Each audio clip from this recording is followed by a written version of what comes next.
এই করাইল আনসার ক্যাম্পে জুলাই মাসের টিসিবির যে কয়েকটা নির্ধারিত পণ্য দেওয়া হয় এটির আনুষ্ঠানিক শুভ উদ্বোধন ঘোষণা করলাম।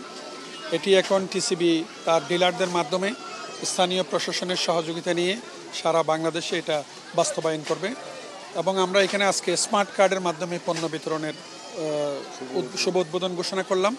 তা আমরা এটাও কার্যক্রম আমরা খুব দ্রুত শেষ করার চেষ্টা করছি যাতে শতভাগ বেনিফিশিয়ারকে আমরা স্মার্ট কার্ডের মাধ্যমে এই টিসিবির পণ্য আমরা দিতে পারি। টিসিবির পণ্য বাস্কেটে আমরা আরও কয়েকটি পণ্য যোগ করার চেষ্টা করছি, সেটি আমাদের সংগ্রহের বিভিন্ন প্রক্রিয়া বা ধাপগুলো চলমান আছে।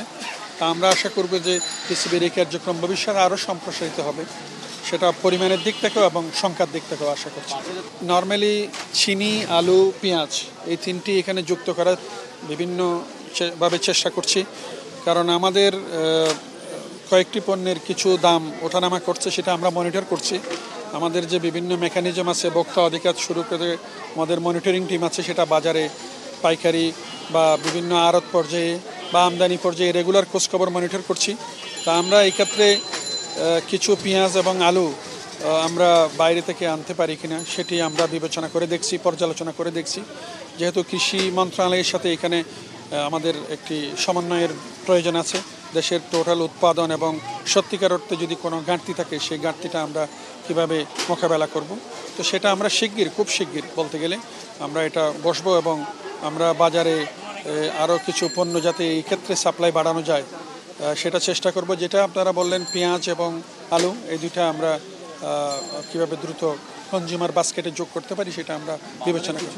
হ্যাঁ, আপনারা সম্প্রতি লক্ষ্য করে দেখবেন যে মুরগির মাংস বা ডিমের ক্ষেত্রে একটু বাড়তি চাপ তৈরি হয়েছিল, কিন্তু আমাদের মনিটরিং বা অন্যান্য যোগাযোগের মাধ্যমে সেটা কিন্তু একটু কমতির দিকে এখন, বিশেষ করে ডিম, মুরগির মাংস।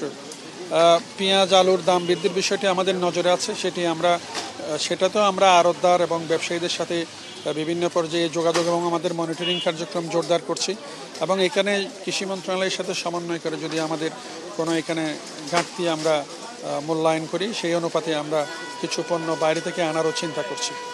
আশা করি দোকানের মাধ্যমে যেটা বিক্রি করার কথা ছিল তার সেই কার্যক্রমের কতদূর সেটি আমরা এখনও সেটা নিয়ে কাজ করছি, কারণ আমাদের যে ডিলারগুলো আছে প্রথমে তো তাদের মাধ্যমেই আমরা বিতরণটা করছি, আর স্থায়ী দোকানগুলো আমরা পর্যায়ক্রমে একটা নীতিমালা করেছি, সেই নীতিমালার আলোকে এটা কাজ হচ্ছে। এটা একটা বড় কার্যক্রম, সারা বাংলাদেশের শত শত ডিলার বা দোকান, তো এটা নিয়ে আমরা কাজ করছি। এটা হয়তো শিগগিরই আপনারা দেখতে পাবেন। এখন পর্যায়ক্রমে কিন্তু কিছু স্থায়ী দোকান হয়েও গেছে।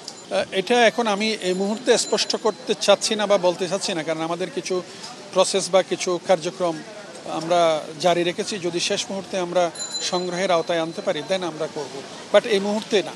এই মুহূর্তে আমাদের হাতে এই পণ্যগুলো আমাদের স্টকে হাতে এখনও নেই, কিন্তু আমরা এগুলো প্রকিউর করার জন্য নানানভাবে উদ্যোগ নিয়েছি।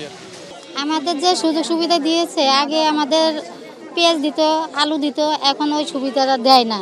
এখন শুধু চাল দেয় 5 কেজি করে, তারপর ডাল দেয় 2 কেজি, তারপর তেল দেয় 2 কেজি, কিন্তু একটা ফ্যামিলিতে এরকম হয় না। কিন্তু আমাদের আর একটু সুযোগ সুবিধা দিলে আমাদের অনেক ভালো হবে। কিন্তু আমাদের এখনও যে পেঁয়াজের দাম বেড়ে গেছে, তারপর আলুর দাম বেড়ে গেছে, যাদের নিচের ফ্যামিলি ওরা কিনতে পারছে না, যাদের উপরের এরা কিনতে পারে, কিন্তু আমাদের তো একটু সমস্যা, আমরা অনেক সমস্যা। আমাদের যদি আরও যে সুযোগ সুবিধা দেয় আমাদের আরও ভালো হবে। এটা আমাদের জন্য খুব কষ্টকর ব্যাপার, কারণ চিনি, পেঁয়াজ দাম যদি বেশি হয় তাহলে আমাদের কিনা খাইতে অনেক অসুবিধা হয় আর কি, কারণ আমাদের ইনকাম তো অত নাই, যার পরিপ্রেক্ষিতে চিনি এবং পেঁয়াজ সাথে দিলে খুব ভালো হয়। চাউল ডাউল তেল তো দিতেছে, এবারে চিনি এবং পেঁয়াজটা দিলে আরও আমরা উপকৃত হব ইনশাল্লাহ। একবার দিতে আমাদের মানে সারা মাসে যাইতে চলতে খুব কষ্ট হয়।